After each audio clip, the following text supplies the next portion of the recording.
வணக்கங்கள்.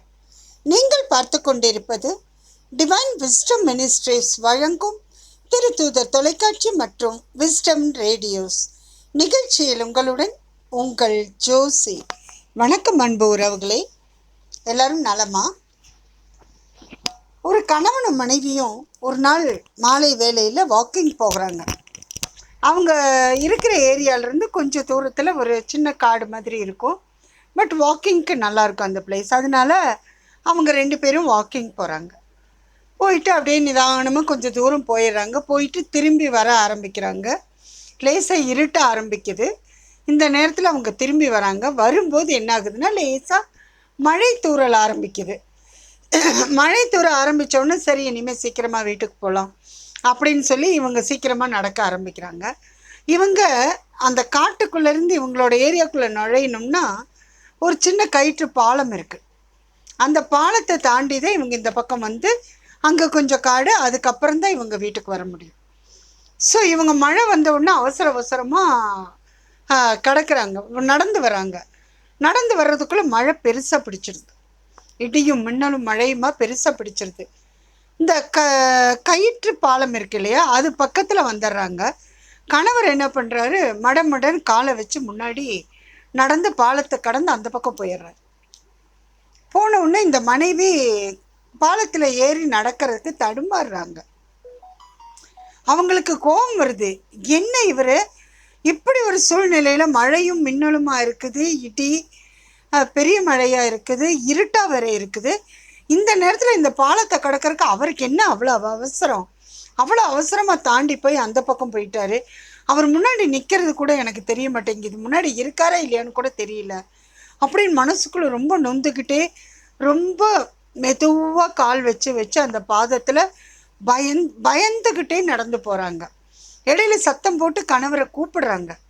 கூப்பிடும்போது அவரோட குரலோ அவரோட எந்த செய்கையோ அசைவோ எதுவும் தெரியல. மின்னல் அடிக்கும்போது மட்டும் பார்த்தா அவர் பாலத்துக்கு அந்த பக்கம் நிற்கிறது தெரியுது. பாலத்துக்கு அந்த பக்கம், அந்த பாலத்தை ஓட்டின மாதிரி அந்த பக்கம் நிற்கிறது தெரியுது. என்ன இந்த மனுஷன் இப்படி ஒரு கஷ்டத்தில் என்னை விட்டுட்டு இவர் பாட்டுக்கு மடமடன்னு போய் சொகுசா அந்த பக்கம் நின்ட்டாரே, நான் எப்படி வருவேன்னு கூட கொஞ்சம் கூட இவர் கவலைப்படலையே அப்படின்னு இந்த மனைவிக்கு சரியான கோபம், அழுக, என்ன பண்ணுறதுன்னு தெரியல, பயம் ஒரு பக்கம். எல்லாத்தையும் தாண்டி இந்த பாலத்தை இவங்க மெதுவாக கடந்து கொஞ்சம் கொஞ்சமாக 2 பக்கமும் கயிறை பிடிச்சி காலை பார்த்து எடுத்து வச்சு நடந்து போயிடுறாங்க. போய் அந்த பாலத்தோட எட்ஜை தாண்டி தரையில் கால் வச்சிட்றாங்க. கால் வைக்கும்போது தான் பார்க்குறாங்க கணவர் அந்த பக்கம் நிற்கிறாரு. ஆனால் அவரோட வாயிலையும் கைகள்லையும் அந்த பாலத்தோட அருந்து போன ஒரு கயிறை பிடிச்சிக்கிட்டு நிற்கிறார். வாயிலிருந்து அந்த கயிறை விட முடியாது, கையிலிருந்து அந்த கயிறை விட முடியாது. தன்னோட மனைவி பத்திரமா இக்கரைக்கு வந்து சேரணும். அந்த இடத்துல அவர் அவங்க எதுவும் கீழே எதுவும் விழுந்துடக்கூடாது அப்படின்ற அக்கறையில், தண்ணியில் அடிச்சுட்டு போயிடக்கூடாதுன்ற அக்கறையில் தன்னோட வாயில் அந்த கயிறை கடிச்சுக்கிட்டு கையில் இழுத்து பிடிச்சி அவங்க மனைவி இந்த பக்கம் வர வரைக்கும் பிடிச்சிருந்து அவங்க வந்த உடனே அந்த கயிறை விடுறாரு. அந்த பாலம் தண்ணியோடு அடிச்சுட்டு போகுது. அதை பார்த்து அந்த மனைவிக்கு கண்ணீர் அப்படியே குபீர்னு கண்ணீர் வந்துடுது. ஐயோ, என் கணவர் என் உயிரை காப்பாற்றுறதுக்காகத்தான் ஓடி இந்த கயிறை வாயிலெலாம் அவருக்கு ரத்தம் வருது, கையெல்லாம் ரத்தம். அவ்வளோ அந்த மழையிலையும் இதுலேயும் அந்த கயிறை இறுக்கி இழுத்து பிடிச்சிட்டு இருந்தார் இல்லையா, அடிச்சுட்டு போகாமல். தண்ணியோட ஃபோர்ஸுக்கும் அதை அடிச்சுட்டு போகக்கூடாது, மனைவியும் தண்ணியில் விழுந்துடக்கூடாது. அந்த ஒரு பாதுகாப்பு உணர்வோட அவர் அந்த கயிறை இறுக்கி பிடிச்சிட்டு இருந்திருக்காரு. அந்த கணவரை பார்த்தோன்னு அந்த மனைவிக்கு எப்படி இருந்திருக்கும்? அவளோட திட்டுனது எல்லாமே மறந்து போய் ஓடி போய் அவரை கட்டி பிடிச்சு அப்படியே கண்களில் கண்ணீரோடு அவரை கட்டி பிடிச்சி நிற்கிறாங்க. அப்போ தான் அந்த கணவர் சொல்கிறாரு, நீ எங்கே விழுந்துருவியோன்னு பயந்துட்டு தாம்மா நான் ஓடி இதை பிடிச்சேன், இப்போ ஒன்றும் பயம் இல்லை, வா போகலாம் வீட்டுக்குன்னு சொல்லி வீட்டுக்கு கூட்டிகிட்டு வர்றாரு. பல நேரங்களில் நம்ம குடும்பங்களில் இதுதான் நடக்குது. சரியாக புரிஞ்சுக்க மாட்டேங்கிறோம். எத்தனையோ கணவர்கள் தன்னோட மனைவிக்காகவும் குழந்தைக்காகவும் எவ்வளவோ தியாகங்கள், எவ்வளவோ பிரச்சனைகளை மனசுக்குள்ளே தாங்கிட்டு வெளியே காட்டிக்காமல் எவ்வளவோ கணவர்கள் இருக்காங்க. தன்னோட குடும்பத்தை காப்பாற்றுறதுக்காக எவ்வளவோ சுமைகளை தனக்குள்ளே சுமந்துக்கிட்டு அவங்க அமைதியாக குடும்பத்துக்கு தெரியாமல் சிரிச்சிட்டு இருக்காங்க. ஆனால் இது எத்தனை மனைவிகள் புரிஞ்சுக்கிட்டாங்கன்னா அவங்க வாழ்க்கை சந்தோஷமாக இருக்கும். நமக்காக தான் நம்ம கணவர் இவ்வளோ கஷ்டப்படுறார், இவ்வளவு பாரங்களை சுமக்கிறார், நமக்காக தான் எல்லாங்கிறத அந்த மனைவியோ அந்த குடும்பமோ புரிஞ்சுக்கிட்டா அந்த வாழ்க்கை அந்த குடும்பம் எவ்வளவு நல்லா இருக்கும் இல்லையா? சந்தோஷமாக இருக்கும், எல்லாத்தையும் சேர்ந்து பண்ணுவாங்க, சந்தோஷமாக இருக்கும். பட் இந்த புரிஞ்சுக்காததுனால எவ்வளவோ பின்விளைவுகள். என்னை புரிஞ்சுக்கல, எனக்காக பண்ணலை, செய்யலை. இந்த ஆண்களுக்கு ஒரு விஷயம் பாருங்க, எதையும் அவ்வளோ சீக்கிரம் வெளிக்காட்டிட மாட்டாங்க, மனசுக்குள்ளேயே வச்சுக்கிட்டு இருப்பாங்க. தன்னுடைய கஷ்டங்கள் ஆனாலும் வலிகள் ஆனாலும் பிரச்சனைகள் ஆனாலும் எதுவாக இருந்தாலும் தன்னோட மனசுக்குள்ளே தான் வச்சுக்கிறாங்க, வெளியே காட்டிக்கிறது இல்லை. வெளியே பார்க்கும்போது குடும்பத்தில் இருக்கவங்க சந்தோஷமாக இருக்கணுங்கிறதுக்காக அவங்க மட்டுமே அந்த சுமைகளை தாங்கி பழகிக்கிறாங்க. ஆனால் நம்ம பெண்கள் என்ன பண்ணுறோம், ஒரு சின்ன விஷயம்னா கூட ஐயோ எனக்கு அதாயிடுச்சு இதாயிடுச்சு எல்லாரும் ஊருக்கே தெரிஞ்சிடும். ஆனால் இந்த ஆண்கள் அதை மனத்திலேயே சுமையாக சுமந்து அதை எப்படி சரி பண்ணுறதுன்னு தன்னோட குடும்பத்துக்காக கஷ்டப்பட்டு சரி பண்ணுறவங்க இருக்காங்க. இதுதாங்க வாழ்க்கை. இந்த மாதிரி கணவர்கள் எல்லா குடும்பத்திலையும் இருக்காங்க, இந்த மாதிரி அப்பாக்கள் எல்லா குடும்பத்திலையும் இருக்காங்க. அந்த மாதிரி கணவர்களையும் அப்பாக்களையும் புரிஞ்சு நம்ம வாழ பழக்கணும். அதுக்கு முன்னாடி இன்னைக்கு நமது அன்னை மரியாளுக்காக ஒரு மாதப்பாட்டு கேட்கலாமா?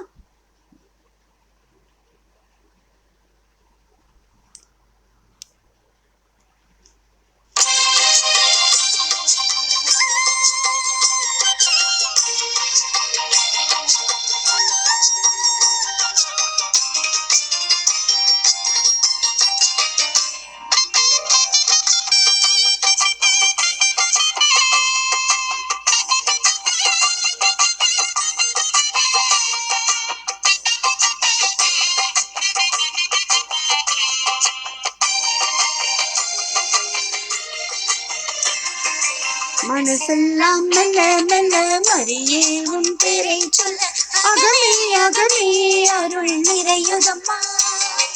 பூ பூக்கும் நந்தவனம் போலெந்தன் மனம் தினம் அருளால் அருளால் அம்மா உன்னருளால் போடுவோம் மகிழ்ந்து பாடுவோம் கைத்தாளம் தேடுவோம் மகிழ்ந்து பாடுவோம் சூடி மங்களங்கள் கூடுவோம். மனசெல்லாம் மெல்ல மெல்ல மரியே உன் பேரை சொல்ல அகமே அகமே அருள் நிறையுதம்மா. பூ பூக்கும் நந்தவனம் போல் எந்தன் மனம் தினம் அருளால் அருளால் அம்மா உன்னருளால்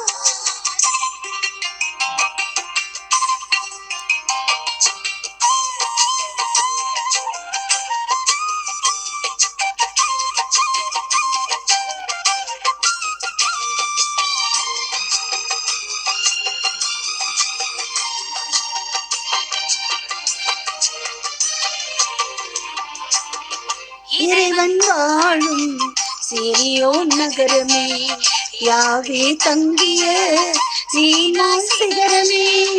இறைவன் வாழும் சிறியோன் நகரமே யாவே தங்கிய சீயோன் சிகரமே. எழுவிழா பேழையே அழகான சோலை வாசலே வாசிலாத கண்ணியே ஆளுங்களை ஆளுகினால் ஆளும் ஜப மாலையே. மனசெல்லாம் மெல்ல மெல்ல மரியே பேரை சொல்ல அகமே அகமே அருள் நிறையுதம்மா. பூ பூக்கும் நந்தவனம் போல் எந்தன் மனம் தினம் அருளால் அருளால் அம்மா உன்னருளால்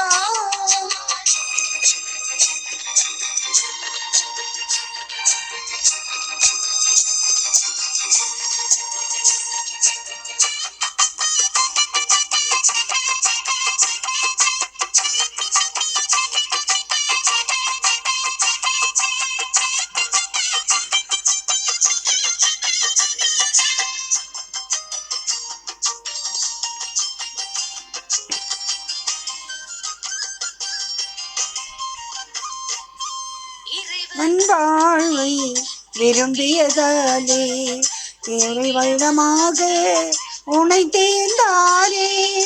இறைவன் உன்னை விரும்பியதாலே உறைவிடமாக உனை தேர்ந்தாரே. அனுவரும் நிறை வாழ்கிறார் என்றுமே, ஆகிலும் தீமைகள் அழியுமே மண்ணிலே. ஆண் சேர்க்கும் ஆகமழிவோம், நன்றி சொல்லி போற்றுவோம். மனசெல்லாம் மெல்ல மெல்ல உன் பேரை சொல்ல, அகமே அகமே அருள் நிறையுதம்மா. பூ பூக்கும் நந்தவனம் போல் எந்தன் மனம் அகலால் அருளால் அம்மா உன்னருளால். கைத்தாளம் போடுவோம், மகிழ்ந்து கூடுவோம், எக்காலம் ஓதுவோம், புகழ்ந்து பாடுவோம். ஜபமாலை சூடி மங்களங்கள் சூடுவோம். மனசெல்லாம் மெல்ல மெல்ல மரியே உன் பேரை சொல்ல, அகமே அகமே அருள் அம்மா. பூ பூக்கும் நந்தவனம் போல் எந்தன் மனம் அருளால் அருளால் அம்மா உன்னருளால். அன்பு உறவுகளே, மாதாவுக்காக ஒரு பாடல் கேட்டோம் இன்னைக்கு. ஓகே, இப்போ நம்ம கதைக்குள்ள வரலாமா? அந்த கணவருடைய தியாகம், அதை தான் அந்த கதையில் பார்த்தோம்.